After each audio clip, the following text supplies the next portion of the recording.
Alright, boys and girls, today's lesson is lesson 2-6, use place value to multiply. Okay, so basically we're going to be dealing with a lot of our rectangles. We're not going to worry about what's inside the rectangles by drawing lines or squares. I just want you to be able to see how we can separate place value into our arrays or our rectangles to solve our answers with multiplication. So if I did a 36 times 3, you'd want the 3 on the side, and you'd want 36 on top. So instead of doing 36 altogether, we've been working a lot with 30 plus 6. Okay? So 30 plus 6. Basically, in this lesson, it's a lot to do with partial product multiplication. We're going to find partial products and add them two together. So in here we have 30 times 3. 30 times 3. Here we have 3 times 6. And what you're going to do is you're going to find out the product for each of these and add them together. So 30 times 3 is 90. 3 times 30 equals 90. And the next one, 3 times 6 equals 18.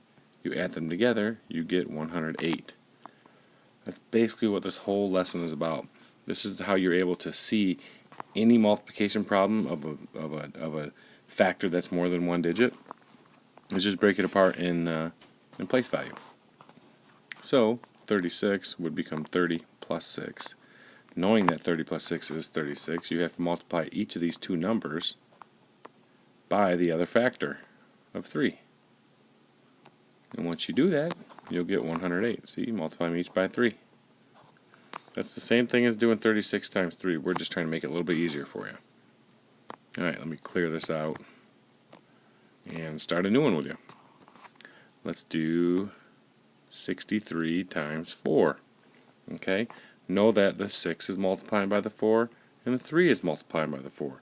But this 6 isn't just 6, it's actually 60 times 4. And the next is 3 times 4. So 6 times 4 is 24. Put the 0 back on. 3 times 4 is 12. Make sure you line them up properly. So you can just add them right here. 0 plus 2 is 2. 4 plus 1 is 5. And the 2 with nothing else is 252.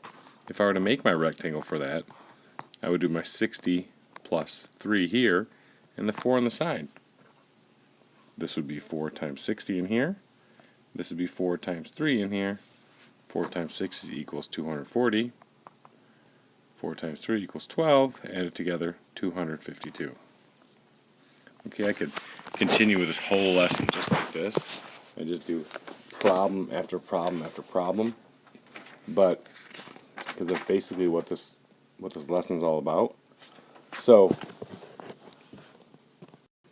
if you're able to understand expanded notation, then you should be able to multiply big numbers. I'm not gonna work with the 3-digit number now, but let's work with 2-digit numbers just so you can really get a good understanding of it. Let's do 75 times 3. Sounds like a big number, but all you do is you take your 70 plus 5, because that's 75, and you multiply each of them by 3. Add the two together. So you get 70 times 3 is 210, plus 5 times 3, which is 15. Line them up properly, 225. Okay? Another way you could do the same one here would be to draw your rectangle. You have 70 plus 5, multiply it by 3. This is 3 times 70 in here, which equals 210. And this is 3 times 5 here, which equals 15. You add 210 to 15, you get 225. Okay? Another way that I like to do it is I like to take 75 times 3. I drop my 7, which is 70. I take my 5, which is just 5 ones, and I multiply them each by the other factor, which gives me 210, plus my 15 gives me 225. Let me do another one. I'm going to do a bunch of these for you because I really want you to be able to do this. I'm going to give you time to go back to your desk and work on the workbook pages. This should be a short lesson. Okay, let's do 85 times 6. It's a bigger one. I'm going to show you the rectangle. 80 plus 5 times 6. This would be 80 times 6 in here. If you know your basic multiplication facts, you know 8 times 6 is 48. Sorry, this should be 60, not 6. 8 times 6 is 48. They bring that 0 back down. This one over here is 6 times 5.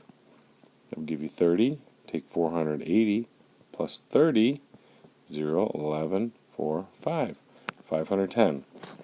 Let's look at it another way. You know 8 and 80 and 85 is 80. You know the 5 and 5 ones is just 5. So here I've separated it, and I expanded it here from 85 to 80 plus 5. Multiply them each by 6 because you have to, because that's what this is telling you. And 6 times 8 is 48. Put the 0 on. 5 times 3 is 30. Make sure you line it up properly so you can add it easily. 0. 8 plus 3 is 11. Carry the 1. 510. Just like we got over there. So this is what I'm going to do now is I'm going to stop. And I want you to go back to your seats and work on pages 53 and 54. And it's going to be very similar to what we just did, and we'll talk more about it in a small group.